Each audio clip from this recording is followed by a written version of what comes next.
Assalamualaikum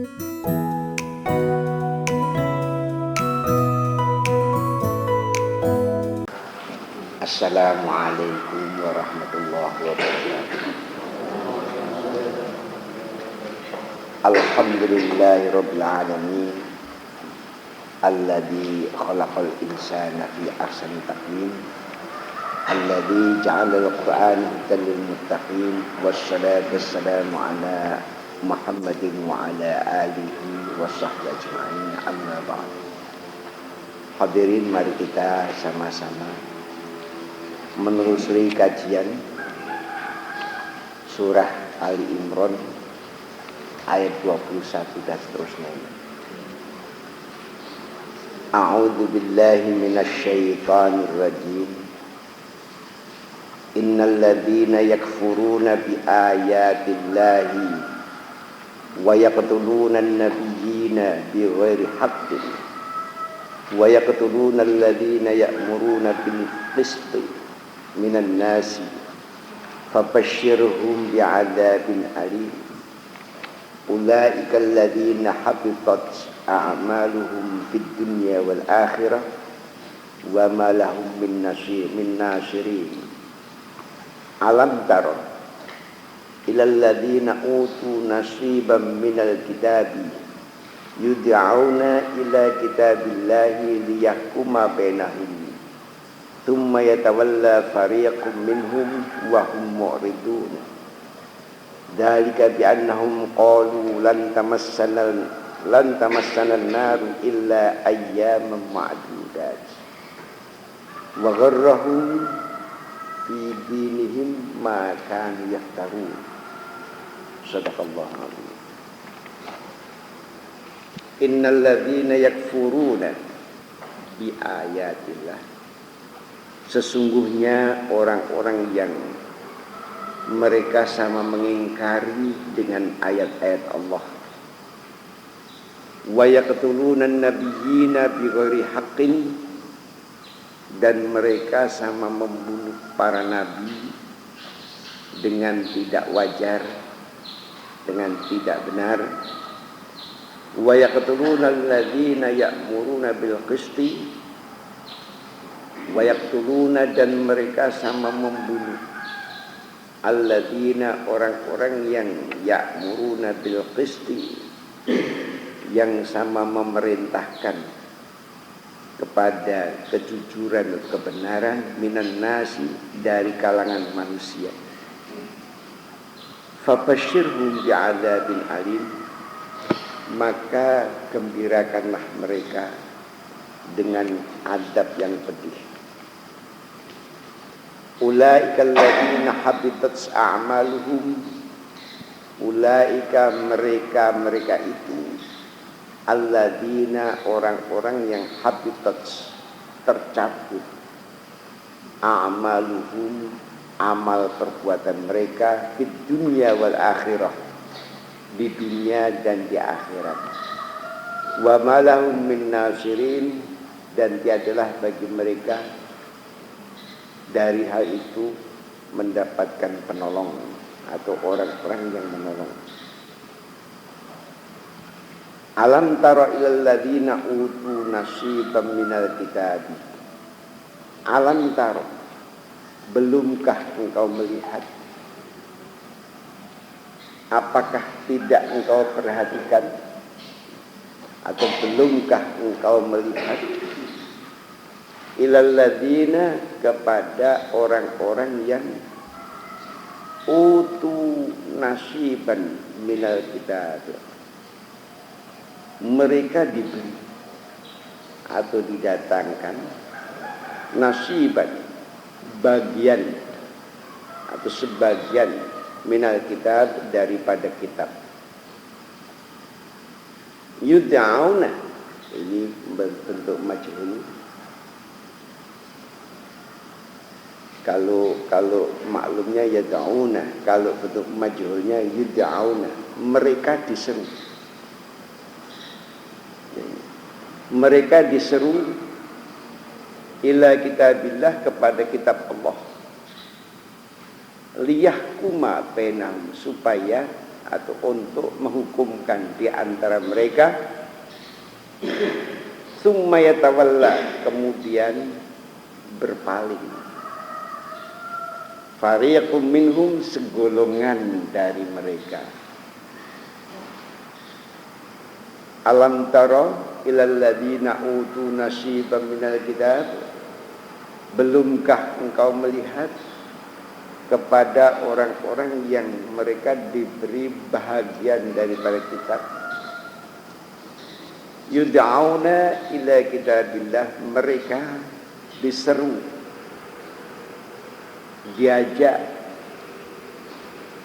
diseru kepada kitab Allah, liyahkuma bainahum, untuk menghukumkan di antara mereka. Tsumma yatawalla fariqun minhum, kemudian berpaling segolongan dari mereka, wahum mu'ridun, dan mereka itu orang-orang yang membelakangi. Dzalika bi'annahum qalu, demikian itu bi'annahum, dengan sebab mereka qalu, berkata, lan tamassannal nar, tidak akan menyentuh pada kita, tidak akan mengenai kami api neraka, illa ayyaman ma'dudat, melainkan ayyaman, beberapa hari, ma'dudat, yang ditentukan. Dzalika bi'annahum qalu lan tamassanan naru illa ayyaman ma'dudat. Demikian itu disebabkan mereka berkata, lan tamassanan nar, tidak akan menyentuh kepada kami api neraka, illa ayyaman ma'dudat, melainkan beberapa hari yang ditentukan. Wa gharrahum fi dinihim, wa gharrahum, dan telah menipu mereka, fi dinihim, di dalam masalah agama mereka, maka yaftarun, apa-apa yang adalah mereka sama ada-adakan atau sama mengadakan. Innal ladzina yakfuruna bi ayatillahi wa yaqtuluna an-nabiyyina bighairi haqqin wa yaqtuluna alladzina ya'muruna bil qisti minan nas. Ini yang sudah kita ketahui, ada 3 bagian. Pertama, alladzina yakfuruna bi ayatillahi wa yaqtuluna an-nabiyyina bighairi haqq, yaitu orang-orang yang mengingkari dengan ayat Allah, kemudian mereka berusaha membunuh para nabi dengan tidak wajar, dengan tidak benar.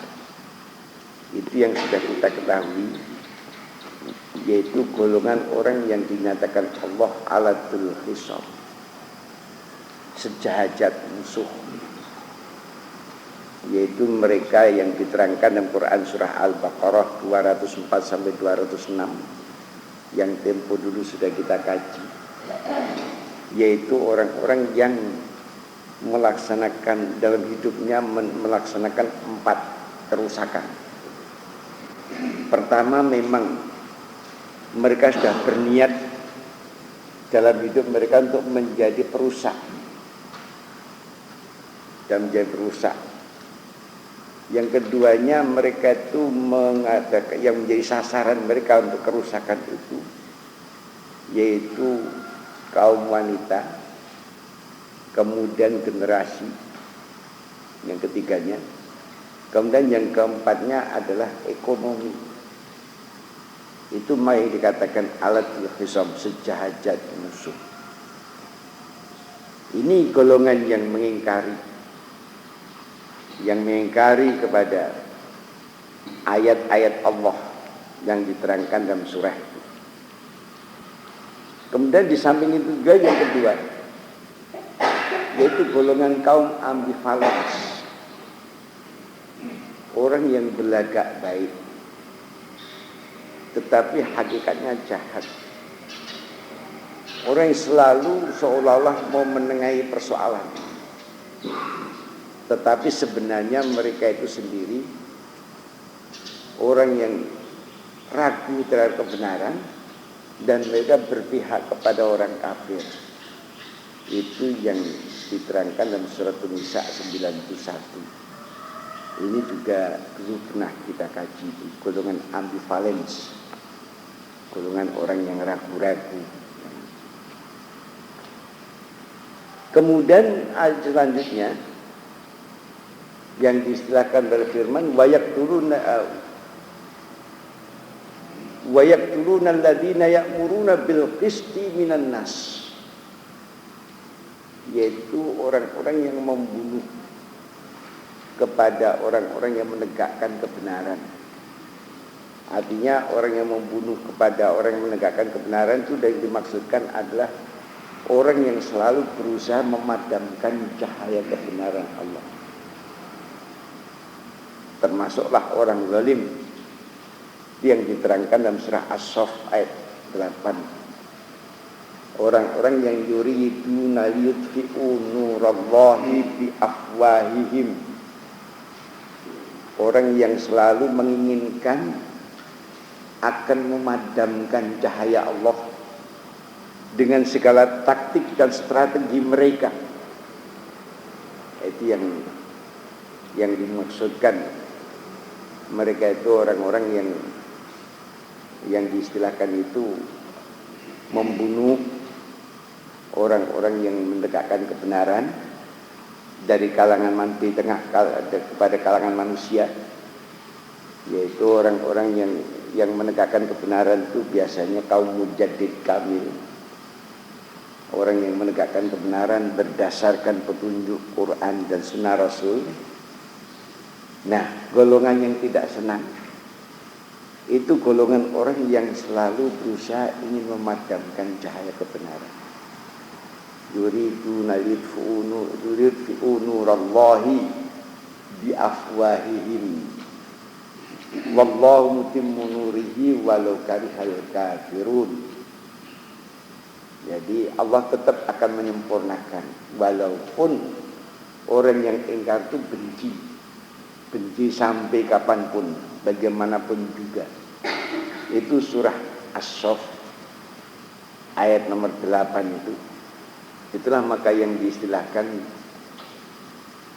orang yang termasuk golongan orang yang melanggar janji.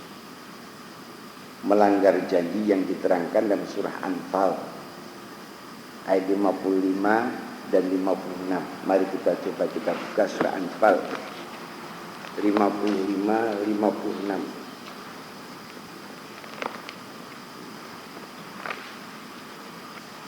Itu surah nomor 8. Ini termasuk melengkapkan daripada apa yang kita kaji kemarin. Surah Anfal 55-56 ini yaitu halaman 166-167.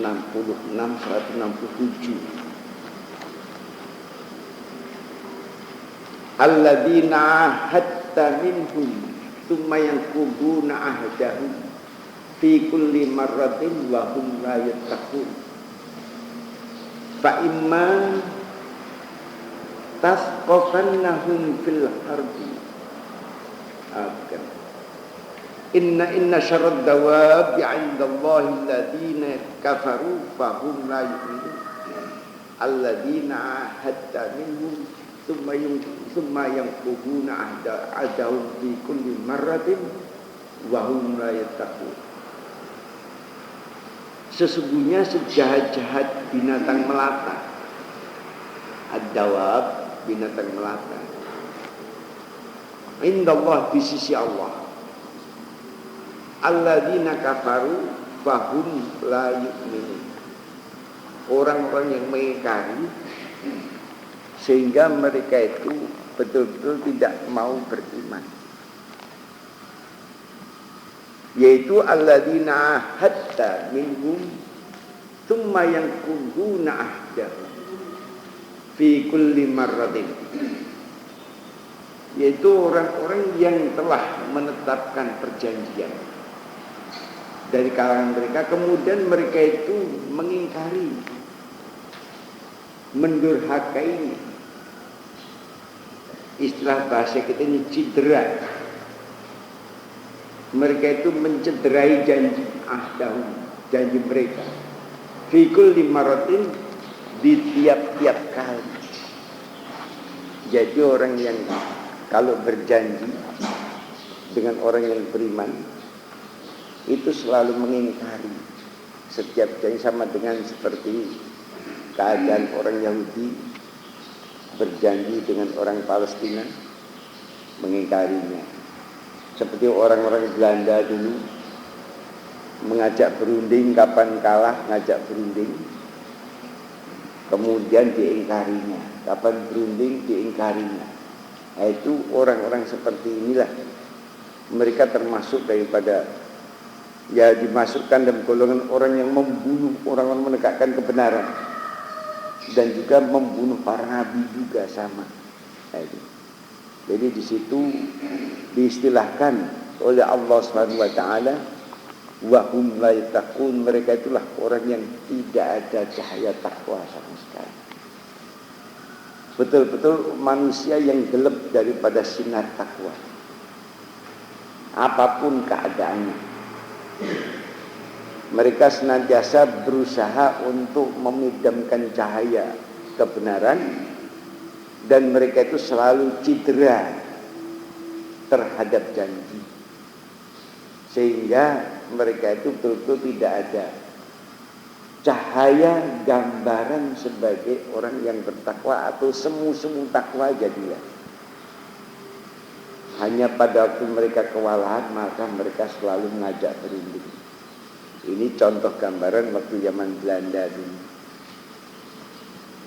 Pangeran Diponegoro sudah menang mengatasi persoalan, diajak berunding, akhirnya langsung dibekep. Kemudian Imam Bonjol juga begitu, dengan dalil diajak berunding, akhirnya terjadi begitu. Kemudian Cik Pitiro, Cut Nyadin juga demikian, dengan dalil-dalil berunding, akhirnya dihancurkan kekuatan Cut Nyadin.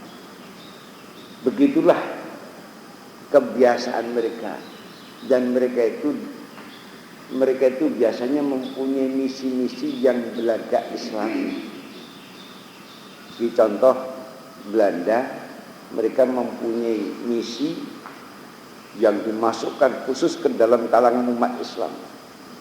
Seperti Snok-Pogronian, Van der Plas, Dr. Kramer. Nah, itu hal yang seperti itu kebanyakan umat muslim terlena. Apabila diajak berunding, umat muslim itu biasanya orangnya ikhlas semua. Begitu berunding menepatinya. Tetapi orang-orang yang ingkar kepada kebenaran dan tidak senang melihat kejayaan Islam, maka mereka berusaha untuk mengingkari itu. Di samping itu juga kaum zindik, kaum zendaqah itu juga suka membunuh orang-orang yang menegakkan kebenaran. Yaitu mereka berusaha untuk memejamkan cahaya kebenaran yang dipancarkan oleh para mujadid kafir. Kaum zindik, kaum perusak. Jadi kaum zendaqah atau kaum zindik itu kaum perusak. Kan pudarnya hadis itu karena ada kaum zindik. Asal-muasalnya pudarnya hadis itu ada dua permasalahan. Pertama karena faktor politik. Hadis Nabi itu bisa dipalsukan. Umpamanya contoh sebagai seorang dai disuruh menentukan pilihan di antara 3 grup umpamanya. Maka dia membuatlah hadis-hadis palsu yang berkaitan dengan politik. Saudara-saudara, apabila saudara-saudara bingung menentukan menjatuhkan pilihan yang mana, yang grup yang mana yang perlu kita pilih, maka hadis mengatakan wa khairu bainahuma al-awsatuha, yang paling baik di antara keduanya yang di tengah-tengah. Itu yang namanya termasuk daripada seruan yang disampaikan oleh kaum zindik, kaum zandaqah. Itu disebabkan faktor politik, yaitu hadis yang muncul dari kaum zindik dan kaum Syiah. Kaum Syiah juga demikian. Jadi mereka telah merusak hadis-hadis Nabi dengan hadis-hadis palsu. Jadi mereka bukan hanya membunuh para nabi, juga termasuk membunuh orang-orang yang menegakkan kebenaran. Nah, ini gambarannya yang diterangkan di dalam Quran, dalam surah Ali Imran 118 sampai 120. Yang kembali juga pernah kita kaji, tapi kita ulang kembali supaya kita lebih paham. Surah Ali Imran 118 sampai 120, yaitu surah nomor 3. Allah menyatakan dalam firman-Nya, surah yang kita juga 118 sampai 120, itu Quran halaman 59 dan 60. Dalam halaman 59 dan 60. Ya ayyuhalladzina amanu la tattakhidhu bitanatan min dunikum la ya'lunakum khabala waddu ma'antum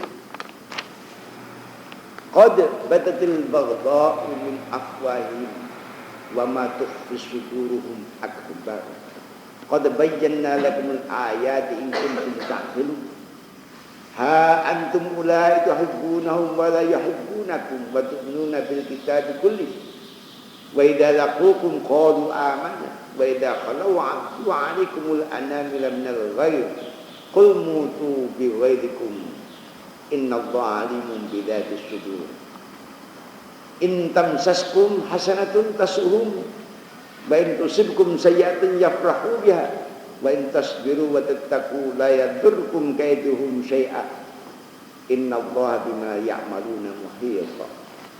Subhanallah. Ini Allah tunjukkan, jadi dari kalangan kaum Syiah dan kaum zindik atau kaum zandaqah, Allah menyatakan, ya ayyuhalladzina amanu, wahai orang-orang yang beriman, la tattakhidhu bitana, jangan kamu ambil saudara akrab. Bitana tentu saudara akrab untuk mengeluarkan dari hati ke hati, untuk menyampaikan masalah-masalah strategi Islam. Jangan diajak berunding yang seperti itu. Min dunikum, dari selainnya kamu. La ya'lunakum khabala waddu ma'anittu, mereka tidak henti-hentinya akan selalu merencanakan untuk menjerumuskan. Waddu ma'anittu, dan mereka selalu menginginkan segala apa anittum, akan menyusahkan kamu orang muslim. Dengan segala cara akan menyusahkan kamu orang muslim. Qad batatil baghdha, sungguh telah terlahir kebencian-kebencian, baghdha, kebencian, min afwahim, dari mulut-mulut mereka. Terlahir daripada pola strategi mereka. Hadis-hadis dipalsukan. Karena hadis itu masalah suci, masalah hukum Islam dipalsukan, sehingga banyak orang-orang Islam yang terkecoh, yang tidak mengerti. Mereka berpaham seolah benar, mengeluarkan hadis palsu. Siapa yang mati dan belum pernah berbaiat dengan imam, maka matinya mati kafir jahiliyah. Maka sehingga mencarilah mereka imam yang tempat dia berbaiat. Maka timbullah mereka berbaiat dengan seorang imam, perasaannya sudah muslim yang sebenarnya. Padahal mereka telah masuk di dalam perangkap daripada pola kaum Syiah dan kaum zindik. tetapi mereka tidak tahu dan tidak merasa. Banyak terjadi. Itu yang namanya orang Muslim yang tertipu dengan agama mereka itu, agama yang mereka peluk, seolah dengan agama Islam sudah benar, tapi mereka itu kemudian tidak meneliti kebenarannya sejauh mana. Itu yang diistilahkan. Memang mereka itu berusaha untuk menjerumuskan umat Islam dengan segala cara. Mereka akan membuat susah kita. Wa ma tukhfi sudurum akbar, segala apa yang tersembunyi dalam dada mereka itu masalah besar. Lahiriahnya seolah-olah mengajak suci. Kita ini orang Muslim harus ikuti Pak Nabi, pakaiannya harus pakai ubel-ubel terus, pakai jubah ubel-ubel sana kemari. Muslimahnya harus jaga kalau berjalan, baik di rumah dimanapun juga harus jilbabnya sampai menutup setengah mata umpamanya misalnya. Jadi pokoknya hanya matanya yang kelihatan, sehingga hanya kelihatan hitam ini bergerak di tengah-tengah putih. Tidak tahu itu siapa, kadang-kadang mau cari bini dia keliru wong lain umpamanya. Itu yang seperti ini adalah ajaran dari kaum Zindik, tapi mereka tidak tahu. Ajaran dari kaum Syiah, tapi mereka tidak tahu. Disangkanya itulah muslimah yang sebenarnya. Yang laki-laki kemana-mana pakai jubah, pakai ubel-ubel, ubel-ubel kayak cara Abu Jahal. Abu Jahal itu pakai ubel-ubel juga, pakai jubah juga. Jadi ditiru cara yang seperti itu. Itulah perasaan mereka, cara yang suci. Nah yang seperti itulah maka Allah menyatakan sini. Sebenarnya di dalam dada mereka itu kebenciannya bukan main. Kita lihat kenyataan, kalau misalnya pakaian mereka itu jatuh atau sudah kering, kemudian kita ambilkan kan dia sebagai orang yang bertetangga yang baik, karena dia sedang pergi ke pasar, diambilkan, dilipatkan, sudah orang yang punya itu pulang ke rumah, diantarkan, dicucinya kembali, disertunya lagi, seolah-olah selain golongan dia itu dianggap najis dan kafir semua. Itu cirinya kaum Syiah dan kaum Zindik. Itu ciri-cirinya. Kenapa? Wa ma tukhfi sudurum akbar, berseman di dalam hati itu sangat satu kebencian yang luar biasa. Jadi mereka hanya mengakui kelompok mereka sendiri. Hukumnya haram memberikan salam kepada yang orang di luar kelompok mereka. Hukumnya haram berjamaah salat di masjid yang bukan kelompok mereka. Bahkan kalau masjid mereka kemasukan orang luar harus dibersihkan, diserbu kembali.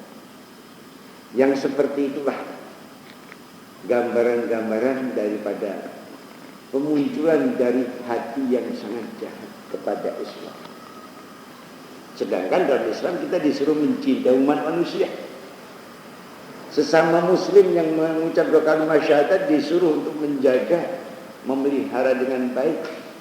Dan kenyataan yang terjadi, mereka justru malah menunjukkan pemisahan yang sangat jauh terhadap sama muslim, apalagi kepada orang-orang yang kafir. Nah disitulah gambaran qad bayyana lakumul ayati in kuntum ta'qilun. Sungguh kami terangkan kepada kamu sekalian bukti ini, bukti-bukti ini. Jika kamu sekalian ta'qilun, menerima dengan akal, bukan dengan pikiran. Menerima, mau berakal. Ha antum ulai tuhibbunahu wa la yuhibbunakum. Aduhai sayang kamu sekalian, kata Allah. Ulai tuhibbunahu wa la yuhibbunakum. Kamu sekalian sangat mencintai mereka. Wa la tuhibbuna wa la yuhibbunakum, sedangkan mereka tidak mencintai kamu. Jadi ha antum ulai, aduhai sayang hambaku. Kok macam itu sih? Ini. Itu rakyat himbaunya, kok macam itu sih? Gimana? Tuhibbunahum, kamu sekalian mencintai mereka. wala yuhibbunahum, dan tidak mereka mencintai kamu sekalian. Wala yuhibbunakum. Wa tu'minuna bil kitabi kulli, sedangkan kamu sekalian mengimani dengan kitab Quran ini keseluruhan. Sebab nanti ayat selanjutnya ada bagian. Wa idza laqukum qalu amanna, dan apabila mereka menemui kamu sekalian mereka berkata kami beriman. Wa idza khalau antu 'alaikumul anam minal ghaib, wa idza khalau, apabila mereka itu menyendiri terpisah dengan kamu, abdu 'alaikumul anamil, mereka itu menggigit jari minal ghaib, disebabkan dengan gemesnya orang asam. Nah ini bahasa kita ini, sambil gigit karena gemesnya jari-jarinya, gigit jari mereka sendiri. Minal ghaib disebabkan karena kebenciannya al-ghaib. Qul mutu bi ghaidikum, katakanlah matilah kamu sekalian dengan kebencian kamu sekalian. Innallaha alimun bi dzati sudur, sesungguhnya Allah Maha mengetahui dengan isi dada. In tamsaskum hasanatun tasum, jika mengenai kepada kamu sekalian hasanah, satu kebaikan, kamu sekalian senang, tasu'uhum, kamu telah menyusahkan mereka. Kalau melihat kamu senang, mereka tidak jadi, tidak senang. Wa in tusibkum sayyi'atun, dan jika menimpa pada kamu sekalian sayyi'ah, satu kejahatan, satu keburukan, satu bencana, yafrahu biha, mereka bersenang-senang dengan itu. Wa in tasbiru wa tattaqu, dan jika kamu bersabar dan bertakwa, la yadurkum kaidum syai'a, tidak akan memadaratkan kamu tipu daya mereka sedikit pun. Innallaha bima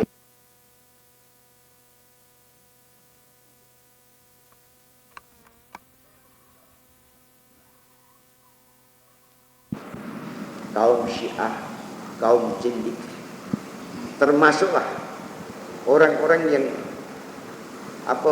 yang mempolitisir Islam untuk kepentingan kemauan pribadi mereka. Itu paling tidak senang kalau ditegakkan kebenaran di bumi. Tidak senang, walaupun mereka menggunakan dalil Islam. Mereka takut terhadap kejayaan umat Islam. Ngeri pemikiran mereka, kalau umat Islam jaya mereka tidak kata luka lagi senang. Itu pemikiran, padahal itu pikiran yang menghantui diri,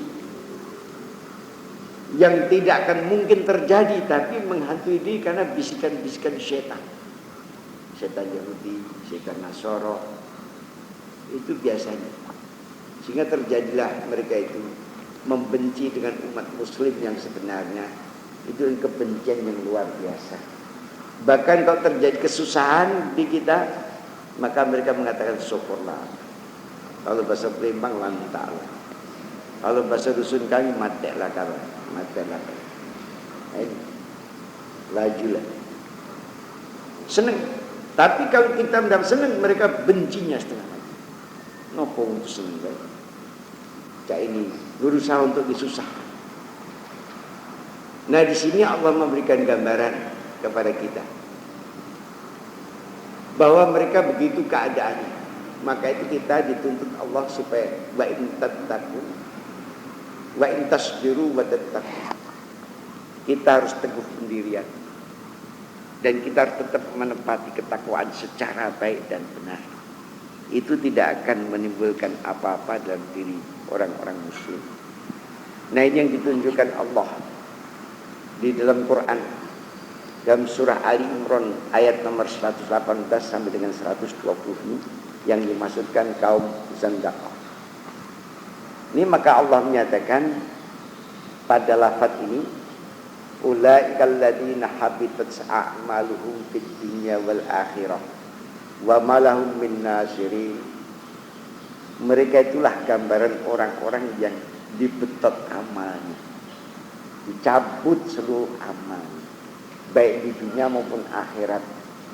Orang kalau sudah tidak senang menegaknya kebenaran dan membenci kepada orang-orang yang menegakkan kebenaran, itu seluruh amalnya dibetot oleh Allah. dunia sampai akhirat. Itu selamanya. Apakah dia secara formal menjadi golongan zindik? Apakah secara non formal berpihak kepada golongan Syiah dan zindik? Itu dicabut oleh Allah Subhanahu wa taala. Karena apa? Allah Maha melihat hati kita. Jadi kalau kita membenci kepada orang yang menegakkan kebenaran, sudah jelas belum apa-apa sudah dibetot amal kita. Itu maka pentingnya, bahagianya menegakkan kebenaran di bumi ini berdasarkan bimbingan Quran dan Sunnah Rasul. Karena apa? Allah menetapkan kewibawaan yang sangat tinggi. Baru orang benci lagi dibetot amalnya. Baru benci, aku tidak setuju. Orang dari kebenaran ini tidak cocok, tidak sesuai, karena bertentangan dengan kebanyakan orang. Langsung dibetot, habitat dibetot. Ya seperti betotan itu, dan tidak punya pendirian. Betotan kanyut ngalir beratus tahun dia berlayar di lautan, bulu ketiak tidak dicabut. Itu betotan kanyut. Itu dicabut Allah. Tidak punya pendirian.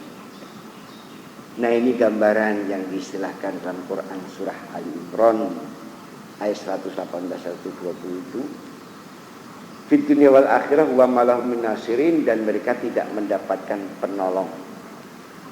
Sekarang selanjutnya, alam taro ilal ladzina utu nasiban minal kitabi yad'una ila kitabillahi liyahkuma bainahum tsumma yatawalla fariqum minhum wa hum mu'ridun. Sekarang belumkah engkau melihat siapa orang-orang yang mereka diberi bagian daripada kitab? Orang yang diberi bagian daripada kitab, yaitu orang-orang yang istilahnya itu diberi bagian daripada kitab, kemudian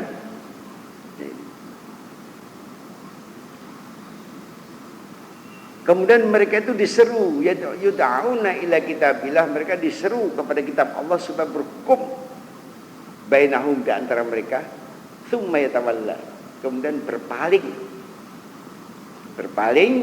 di antara mereka, segolongan dari mereka, wa hum muridun, dan mereka itu membelakangi kebenaran. Siapa yang ditunjukkan Allah ini? Yang dimaksudkan Allah, orang-orang yang sudah mendapatkan bagian kitab, tahu isi kitab, mengerti maksud daripada bagian kitab, tapi mereka itu, kalau mereka menyatakan ya, tetapi mereka kenyataannya berpaling. Orang seperti ini yang diistilahkan mereka orang yang mempunyai suudzon kepada Allah, orang yang mempunyai sangka jahat kepada Allah. Yaitu orang yang punya sangka jahat pada Allah itu, dia sudah baca bagian daripada kitab Allah, diajak berhukum dengan kitab Allah, mereka berpaling, tidak mau. Kita ini harus menyesuaikan dengan orang banyak. Jangan kita ini hanya menurut kemauan kita, akibatnya kita dikucil ke wong banyak. Orang seperti ini orang yang punya prasangka buruk, mempunyai suudzon, sangka buruk pada Allah Subhanahu wa taala. Yang digambarkan dalam Quran surah Nur ayat 47 sampai 50. Kita buka surah An-Nur, yaitu surah nomor 24. Surah Nur, surah 24 ayat 47 sampai 50. Ini di sana Allah menunjukkan itu halamannya halaman 321, 322. Allah menyatakan surah An-Nur 47 sampai 50. Wa yaquluna amanna billahi wa birrasuli wa ta'na thumma yatawalla fariqum minhum min ba'di dzalik. Yaitu orang yang diberi kitab, kemudian tapi dia punya prasangka yang salah kepada Allah. Maka mereka itu yang yaquluna, yang mereka orang yang berkata amanna billah wa bir rasul, kami beriman dengan Allah dan dengan Rasul, wa ta'na, dan kami akan mentaatinya, kami tetap mentaatinya. Summa yatawalla, kemudian berpaling. Fariqum minhum, segolongan dari mereka min ba'di dzalik, dari sudah demikian. Allah sudah mengatakan sami'na wa ta'na, rupanya bukan sami'na wa asaina. Kami berpaling. Sudah jelas mereka tahu dalam Quran, tetapi ya memang penerjemahan bagaimana. Kami tidak bisa kalau begitu, tidak cocok. Ini yang dimakan sami'na wa asaina. Wa maulaika bil mu'minin, dan mereka itu bukanlah orang-orang mukmin. Cara Allah memberikan penilaian cukup tegas. Jadi ada segolongan orang, Allah menyatakan, sudah lihat belum? Apa? Orang yang sudah diberi kitab sebagian, sudah punya ilmu sebagian pada Quran, kemudian diseru, diajak, mari kita begini, menepati kaidah Quran begini, hadis Rasul begini. Tapi kemudian mereka itu menyatakan, kalau macam itu tidak cocok, aku lebih baik usah. Segolongan mereka berpaling dari kebenaran, lebih beda usah. Orang seperti inilah yang dikatakan mereka menyatakan beriman, tapi kemudian mereka berpaling, dan mereka bukan orang mukmin. Wa idza du'u ilallah wa rasulihi, dan apabila mereka itu diseru ilallah, kepada Allah, wa rasulihi, dan rasulnya, liyahkuma bainahum, untuk menghukumkan di antara mereka, idza fariqum minhum mu'ridun, tiba-tiba segolongan dari mereka itu mu'ridun, membelakangi. Tidak sesuai dengan orang banyak. Kita kendak kita ini jangan nyembelo dengan orang banyak, turut orang banyak. Orang banyak itu gagal, apa kita lain? Wong yang seperti inilah seolah-olah ngerti dengan Quran tapi tidak ngerti. Seolah jadi orang yang suci dengan Quran, tapi di hakikatnya tidak tahu. Dia membelakangi. Tapi ada tanda-tanda yang lain.